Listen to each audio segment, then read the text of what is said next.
boy Spring Decisions, and today I actually just want to do kind of a little bit of yapping because I'm on a little bit of a trek to go holler at one of my folks down here in Houston. But I wanted to do something today because I'm having an issue with people and their celebration of mediocrity. And I'm going to give you a couple of examples of that while we're riding. Because, hell, I ain't got shit else to do other than yap and ride. So, well, one of the things I've noticed that we're now in a society where everybody is going through the entitlement stage. And we want to celebrate every facet of life, no matter how mediocre it is. And basically it's the participation trophy society, because everybody wants to be celebrated for absolutely nothing. From whenever I was coaching, I had coached a young boys football team, and for the most part the football team wasn't that good during one portion of the season because of how we were actually playing. We played like shit, but we had fun. And the fun portion of it was, for me, it was just enjoyable because we used it as training camp for the most part. And what happened was, at the end of the season, we were shit. And they wanted to give everybody trophies. I didn't want to give anybody these fucking trophies. I actually threatened to throw them in the trash. The athletic director told me I couldn't do that. They did the exact same thing to us with the basketball team. The basketball team was sensational. The problem was they wanted to do it right before we did the championship game, which I thought was the most asinine thing possible, simply because we're going to the championship game. We're getting ready to play for the chip. Why are you handing me this participation trophy? Well, out of both of those instances, again, I had to be talked out of not throwing them in the trash. And only one person actually even took that damn trophy. And for me,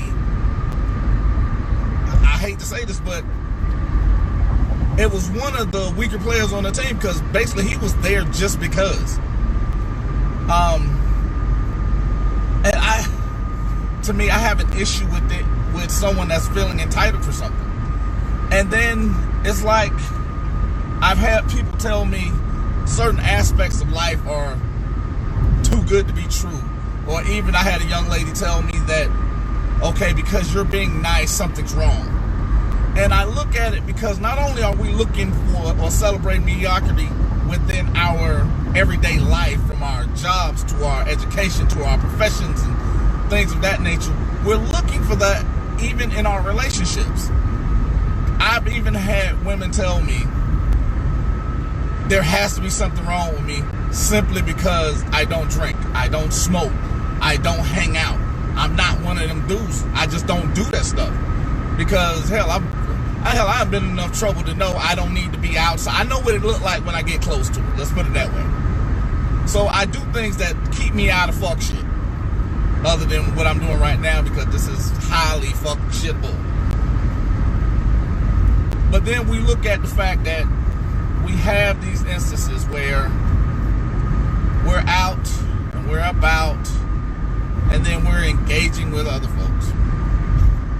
Man, since it's Sunday, I'm going to give you guys a couple of nuggets.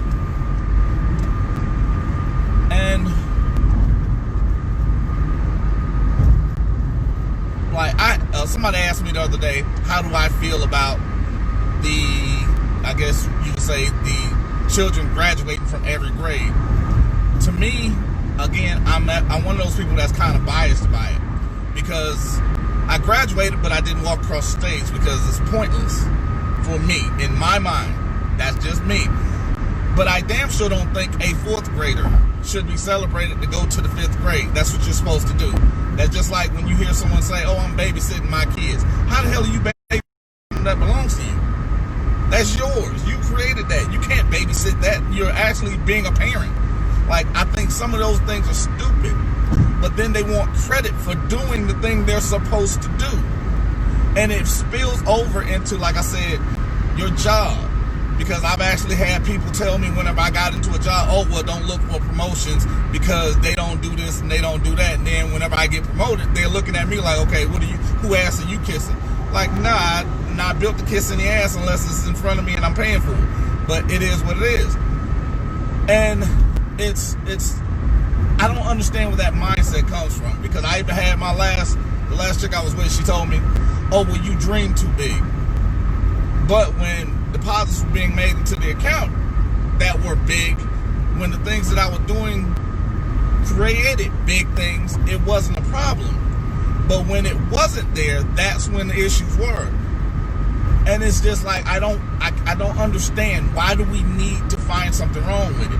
Why do we need something wrong with everything and everybody that we're dealing with? And that actually brought me to a conversation, because this conversation actually started last night. And it was a dude that I got a lot of respect for him, and he's a Bible dude. And I'm saying that because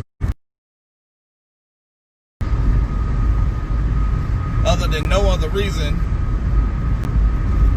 than the simple fact that the conversation that we were having was one which dealt with something. It surprised me he had forgot, because he went to talking about the walking on water of Jesus. He was like, well, yeah, Jesus was the only one to walk on water. And I asked him, I said, did you forget about Peter? So he looks at me, he goes, oh, yeah, but Peter didn't really walk. I said, no, you have to understand something. I said, the thing is, Peter woke up, saw Jesus walking on the water. Jesus said, you believe, come to me. It wasn't until Peter got right next to Jesus that's when he sank. Jesus asked him one question. Why is it that you doubt me? And even in that instance, most of us will step out of the boat. We will walk on water, but for some reason, we find a reason to doubt even ourselves and our beliefs. And the question is, why? Why are you even doubting your decision? Most of us don't understand that making that decision is the one thing that allows us to grow to something else. It allows us to be better than we were today. It allows us to go to a point of not only, I'm not even sure what the word would be, other than some sort of recompense for our past issues. Because a lot of us allow our past to define our present and dictate and shape our future. And that should not be the case, because anytime you speak about something biblically, when you look at the past, and it's one of those things where people have a lot of conversations. Oh, well, you remember when we were 5 years old? You remember when we were 6 years old? Now, I'm gonna give you a quick story. My father, we were actually going, I think we were going to a pool or something. I was probably about 12, 13 years old, me and a couple of my buddies. And we were talking about something that happened when we were like 7. And my father kind of cut us off. He goes, hey, he said, why y'all talking about that? And we go, oh, well, no, it was fun, blah, blah, blah, this and blah, blah, blah, that. He said, what are y'all going to do when you're 18? Now, keep in mind, we're 12. We just went back 6 years. He took us from 12 to 18, which is, again, 4 to 6 years. Same time stamp. So then when we sit down and we look at it, we were like, I don't have any clue what we're going to do. So my father asked the question. It was one of those things, because he was assholish like this. But it was one of those things that allowed us to think, to become better, to be better. And in the thinking, he goes, why do you think the windshield is 10 times bigger than the rearview mirror? And I was like, well, I'm not sure. He said, so you don't crash? He goes, exactly. He said, because I have to stay focused on what's in front of me. He said, because if I keep paying attention to things behind me, I will crash. He said, you have to keep looking forward, because that's the present is right now. It's the gift. Be focused on what's in front of you. Stop focusing on everything that are behind you. And I thought that was one of the most beautiful things ever, simply because it allowed me to get to a mindset of understanding where it is that I needed to be, not only today but tomorrow, because even the Bible speaks about forward planning, placing your mind on something higher, and again, the higher will be placed forward. Now, the context of looking back and being negative is the easy. The one that people most recognize is Lot and his wife. Lot's wife couldn't let go of the past, and God told him, if you don't turn around and let it go, you won't leave it ever. Because now I'm gonna skip back a little bit, because again, now it goes back to that conversation we were having with my father. He goes, if y'all focus on being somewhere else, because he always spoke about me in the terms of leaving where I was at. He said, when you leave, every time he told me, when you leave, you're leaving here. He said, when you come back to visit, no, not come back, say come back to visit, them same guys will be in the exact same place. It goes back to a post I did probably about 2 years ago. And I talked about 75% of people never leave their hometown.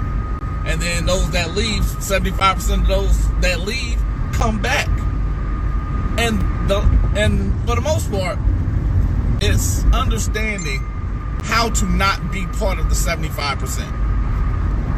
Because even now, I go back to visit. I don't go to stay. But it's also accepting of new lifestyles, new understandings, new boundaries, and knowing that I can be something greater than I was. That's where I don't understand why the mindset of it's only going to be this way. And when somebody says, oh, well, that's just life. Well, that's not my life. That's not how I see it. That's definitely not how I live it or portray it or do any of that stuff. So it kind of baffles me at times. But then we go into the fact that many relationships, I've had a lot of great women that I've spoken to probably in the past 5 years. So in the stint of the past 5 years, you meet these women, and then you're having conversations with them, they're spending time with them, and then all of a sudden, they'll look at me and be like, and my question is, why is there a show you that at the end of the day, not only can they be trusted, they should be trusted.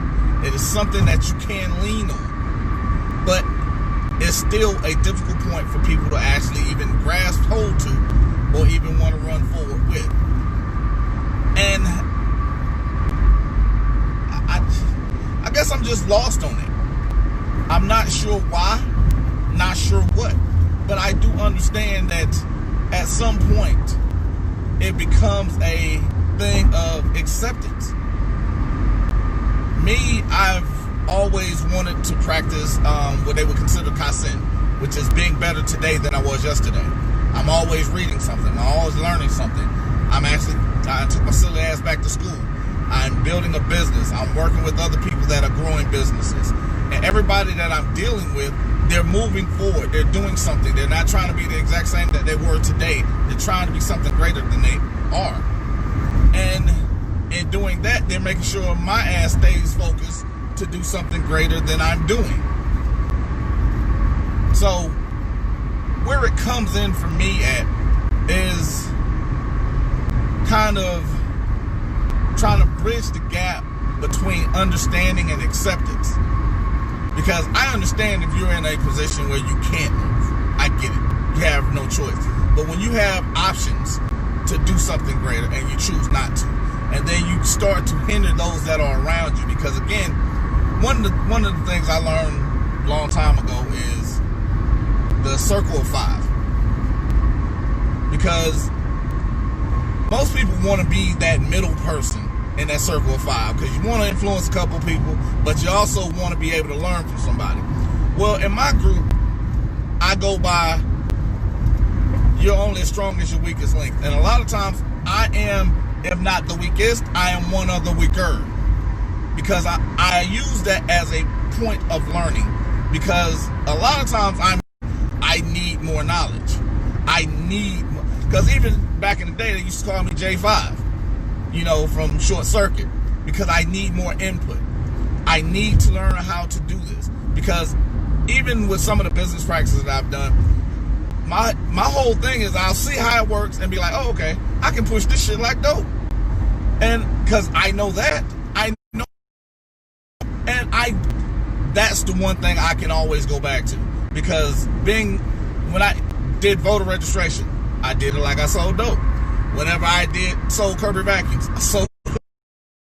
Whenever timeshares, I sold it like I sold dope, because that was easy. Because even in the particulars of selling drugs, you had to have some sort of charisma, some sort of skill, some sort of mentality of, I gotta get better, I gotta get more, I've gotta go harder. And that's where a lot of times you're left at, because it's understanding where the line is. Most people drastically fall. And I guess that's why people tell me, oh, you dream too big. Well, how big do I need it to be? Or how small should it be? And why should I not dream big? Because the one thing I love is Deion Sanders. Primetime talked about going to the Cowboys and win the Super Bowl. He said the biggest letdown was winning the Super Bowl, because he said he woke up and it was like, this is all we have? This is it? This is what I'm working for? Like, okay, I'm doing this anyway. Like, what's greater than right now? And a lot of times that's where I'm at. I'm looking at, okay, what can I do to be greater than right now?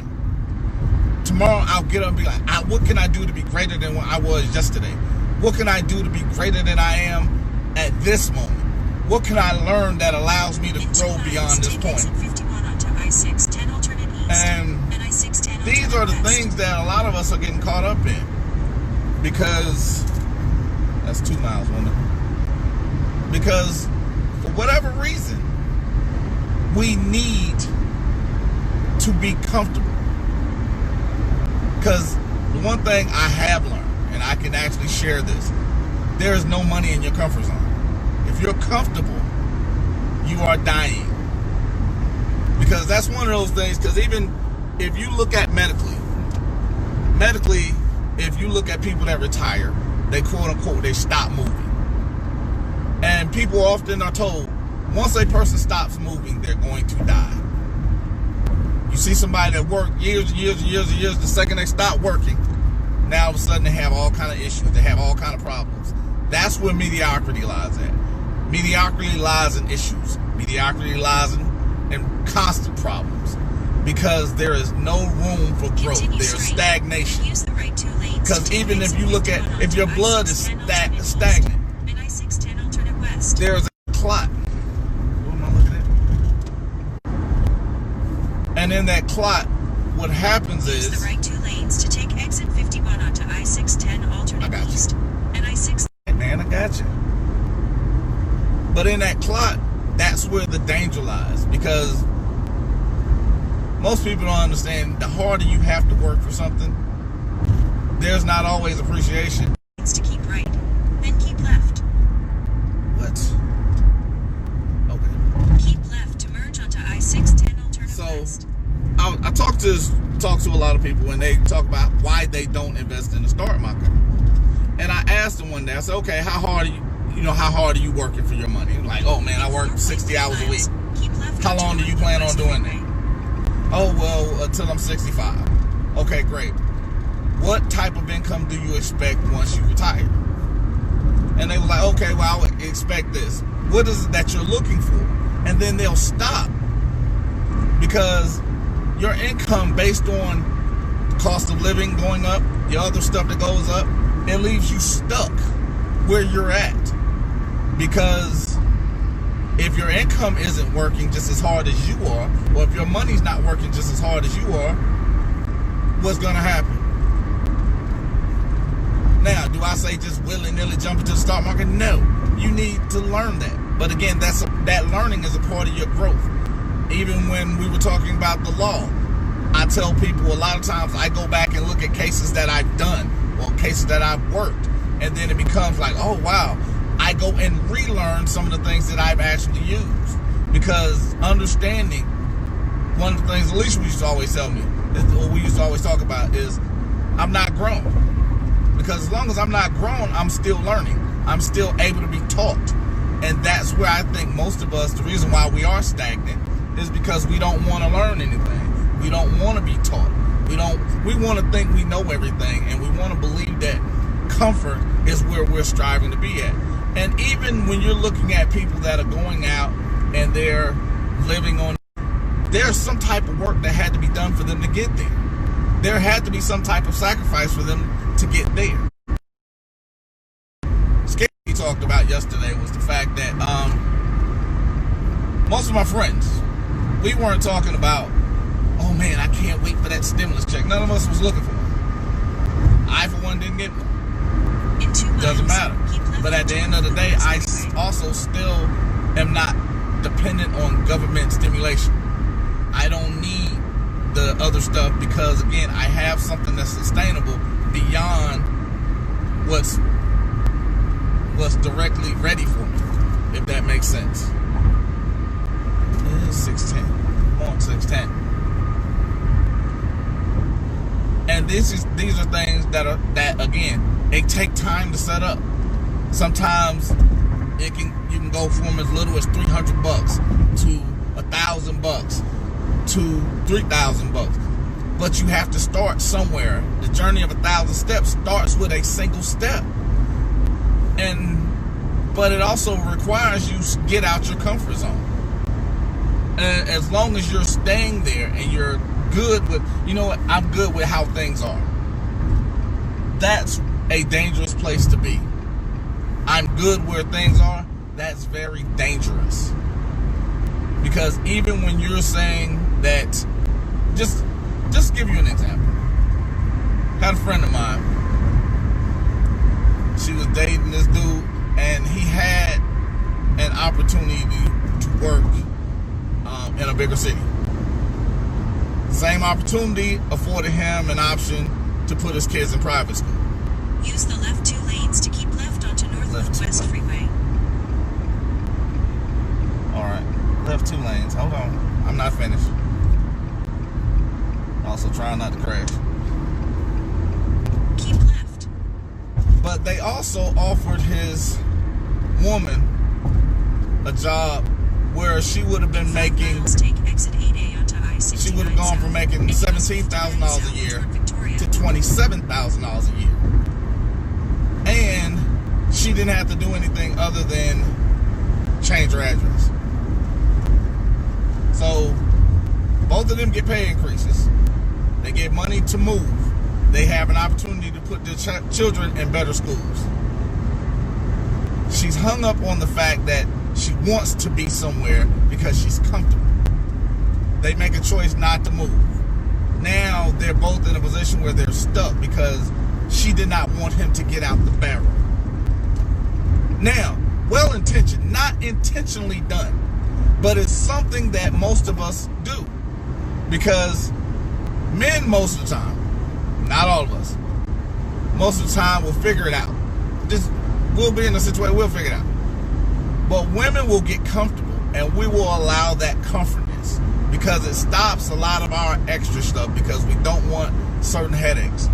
But being in that same position not only disables her from she's missing out on not only money and opportunities, but her children are missing out on opportunities. Her husband missed out on opportunities. They missed out on the opportunity to grow simply because they wanted to stay comfortable.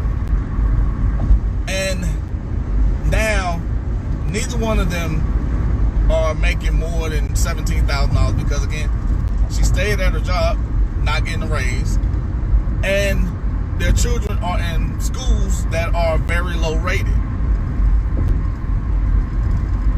But they still want to celebrate every time the child graduates, you know, from first grade to second grade to third grade. And I think that's pointless.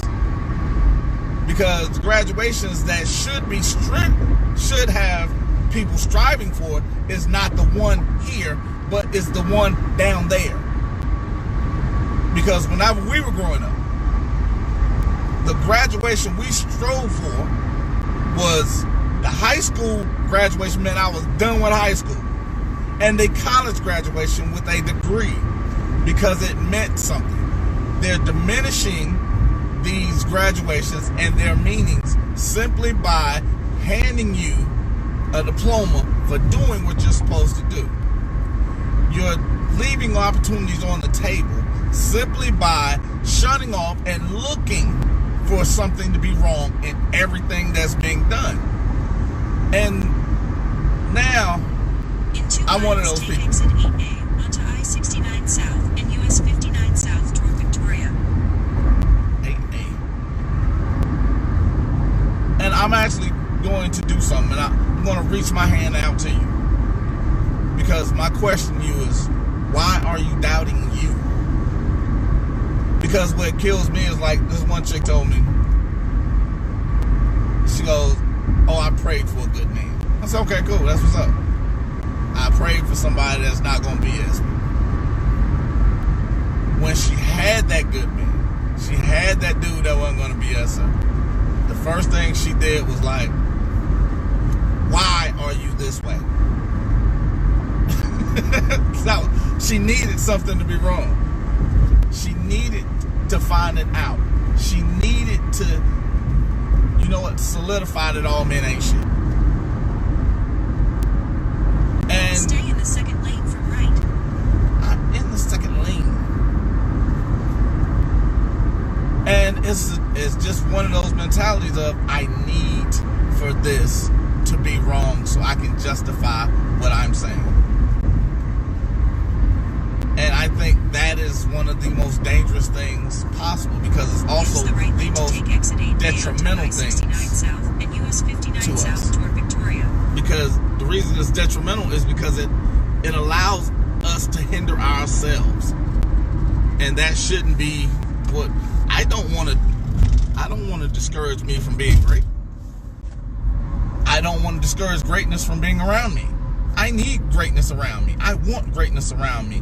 And I understand if greatness isn't here, I need to be going towards greatness. I need to be striving towards greatness. Then keep right to and I think that's where we have a lot of people that they're being diminished. Use the right or the mindset. Right to merge onto I-69 South. The mindset of giving folks titles they don't deserve. Because I was telling the chick one day, we were having a conversation, and it was because her thing was, oh, king and queen this, king and queen. And I told her, I said, why would you call somebody that? Oh, because, you know, that's a black queen, that's a black king. Okay, cool, great, let's stop that. Why? What made them king? And they was like, oh, because their skin. I was like, yeah, no. I said, because you got to remember, everybody wasn't kings and queens. Somebody, and I always say, somebody's got to make the fries. Everybody's not a manager. And those are the things that most people don't have a concept of. You want to be given a title, because one of the things that I learned at ADP, I worked in the garnishment department, and one of the most detrimental things that happened to morality there was the fact that stay in the left 6 lanes. It's left 6. Who the hell? Was the fact that people got hung up on titles versus getting hung up on duties. And what I mean by that is the fact that I had a young lady that had been there. I think she had been there about three years. I had been there probably 2 months. And we ended up having the exact same position. She started whining about that because I got promoted fast as shit and it took her time. So then they gave her a new title. Didn't change her pay, didn't change her duties, but just gave her a title. So in the midst of that title, she was like, oh, you're supposed to answer to me. Well, the problem is I'm not one of those hung up in title dudes. So I didn't get new instructions. So I cussed her the hell out for even talking to me. For what? Like, your title means shit. We make the same amount of money. What's the point in having this conversation? Well, when they devalued all the employees and kept giving everybody titles instead of duties, it became an issue. It became a strained workplace because everybody felt they're doing things that allow them to be a king. They're making king decisions. They're making queen decisions. and understanding the decisions that are being made aren't just for them. It's for the benefit of everybody that's around them, everybody that they're quote unquote responsible for. Those are queen decisions. Those are king decisions. And I think we get hung up in that, because I actually did a video on Instagram about 2 years ago about this shit, because just handing out a title just because does not give somebody the actual ability. And I think that's where our problem is we need it. We need to feel wanted. We need to feel important. But at the same time, we think a name justifies that. Because as long as we're not doing anything harmful or hurtful or any of this other stuff, or we deem mean, we're comfortable with it. Me, one of the things I love, because even when I was manager at ADT, not ADP, but ADT, the alarm company, my favorite part of the job was firing people. Because I looked at firing people as a means of, I'm doing you a favor by not keeping you somewhere you can't perform. And I'm doing the company a favor by allowing others that can perform to perform. Those are decisions that everybody can't make. It was a reason we went from being, one of the lowest in certain counties to being number 3 in Tyco. Like, it was because there was decisions that were made to increase the power of the kingdom. And I enjoy making uneasy decisions. That's where I found comfort at, making a decision that nobody else wanted to make. And even when you're looking at the conversations that I had, because even disciplining my children, people didn't like the way I disciplined them. That's cool. But I accept the responsibility for making those decisions. I stood up for it. I said it every damn chance I had. Because even whenever they were trying to say I was beating my son, they asked me, well, how do you do this? I beat his ass. Because that's what he understands. He understood extreme. Now, did I beat him like I had no fucking sense? No. Because that would be stupid. But it's understanding there's a level and then there's context. But accepting whatever vernacular I wanted to use was the exact same thing what it was. Because I didn't want to sit up here and come across and say, you know what, well, maybe I spank him. No, I beat his ass. 280 pounds. If I'm hitting a child, it's a beating. Is it something that was abusive? No. But, oh yeah, there was some ass that was pop, pop. Get it. Because I always understand the brain remembers two things. That's pleasure and pain. And I remember an ass whooping I got from my mama. I don't know exactly what it is I did, but I do know I am physically unable to ever do it again, because if it comes close, my body will shut down. Don't know exactly what it is, but I know I will never be able to do that again, because I got an ass whooping. Now, but if you ask, even when you ask my mother, I think that might be part of where I got it from, because she never like, oh no, I didn't know. She was like, yeah, I beat his ass. Now, was it abusive? No. Was it a lot? Yeah, I got a lot of ass whoopings. But when you're talking about context, it was her means of setting forth something and reinforcing what is being said. That is why you have a lot of people out here that don't want to accept the responsibilities of what it is they're supposed to be doing, or how they're supposed to be doing it.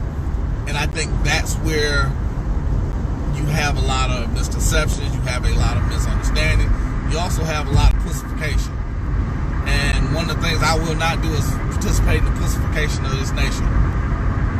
Because at the end of the day, we need to be building kings, we need to be building queens, but we also need to be building people that can actually accept the responsibility for the shit that they're doing, shit that they're saying, and be comfortable with doing that and wanting to be better. Because more often than not, most of us say we're we're turned off by someone that has no ambition. The reason why you don't want anybody with no ambition is because you know they're stuck in quicksand. They're going to be in the exact same place. They don't want anything better than where they're at. And then you have those people that talk about, oh, I'm going to go to school. Oh, I'm going to get a better job. Or I'm going to do this. Or I'm going to do that. And then you look up and they're in the exact same spot. They're not building anything. They're not learning anything. Because hell, at this point, you can go to school on fucking line. You can go to school on YouTube. You can learn something. We're literally in the age where you can do whatever the fuck it is that you love and get paid for it. My silly ass, I started a YouTube channel 2 years ago. My channel has over 2 million views. I get paid from it. I have a podcast. I get paid from it. I've gotten checks from this shit. And the thing is, it's funny simply because I'm not doing anything special. I'm just doing this. This is what I do. This is the dumb shit I'm getting paid for. I don't even like this. However, it's a means of getting my voice out. Means of doing something that I wouldn't normally do or haven't normally done. But it's also a means of income. It also allows me to build a brand. It allows me to kassin. It doesn't allow me to sit and do the exact same thing every day. This is why a lot of times people see me, oh, you in El Paso, oh, you in LA, or you in Augusta, or you in Atlanta, or I'm always somewhere else. I wasn't doing that 2 years ago. I wasn't sitting up here going around grabbing anything. I was just here. I was just doing this. Just talking. Now I have an audience. And in that audience, I have you guys. But at the same time, it's understanding that I don't want to be here. Because one of the things I always tell people whenever they start following me or they have a conversation with me or anything, I always tell them, I said, the one thing I want you to do is go look at my very first video. My very first video looks like shit. Absolute shit. Now, you look at a video, you look at a video from like last week, it looks like 2 different people that was actually even doing the damn video.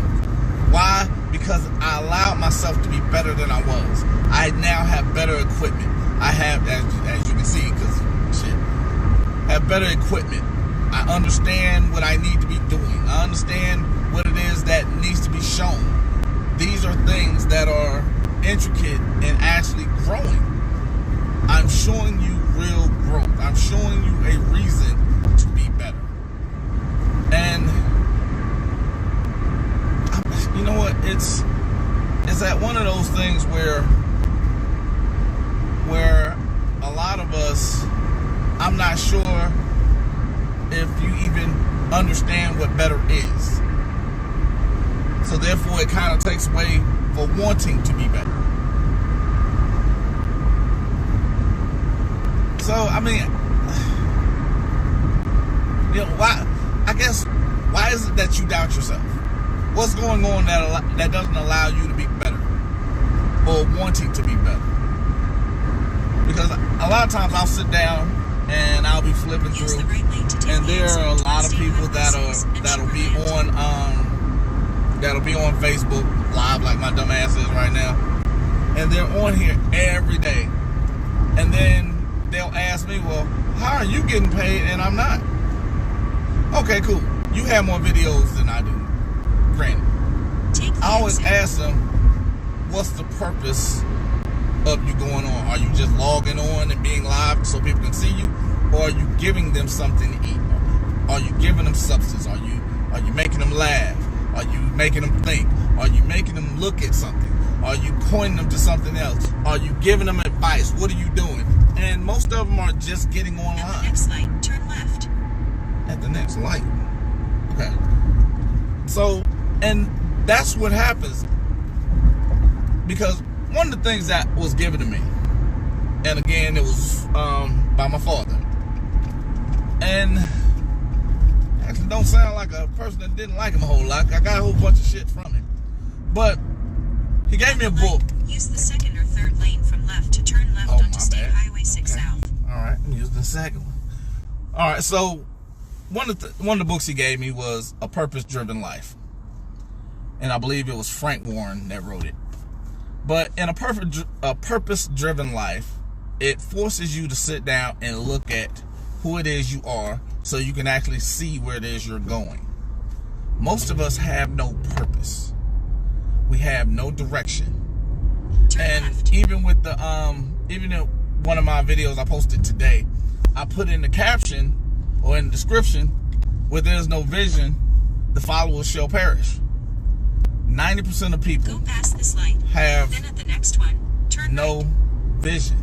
They have no direction. They have no purpose. They have At no the light, clue. turn right onto Town Center Boulevard North, then arrive at your destination. All right, appreciate you. They have no clue about what it is that they even want to do. And that to me is the most dangerous thing possible. So, in conclusion, because I'm actually pulling up to where I'm supposed to be at. And what's up, Bree? In conclusion, it's find your purpose. Figure out something that you want to do. Don't accept mediocrity. Because even my boy Bree is constantly getting better at everything he's doing. Even getting on my goddamn nerves. He's like #1 at that.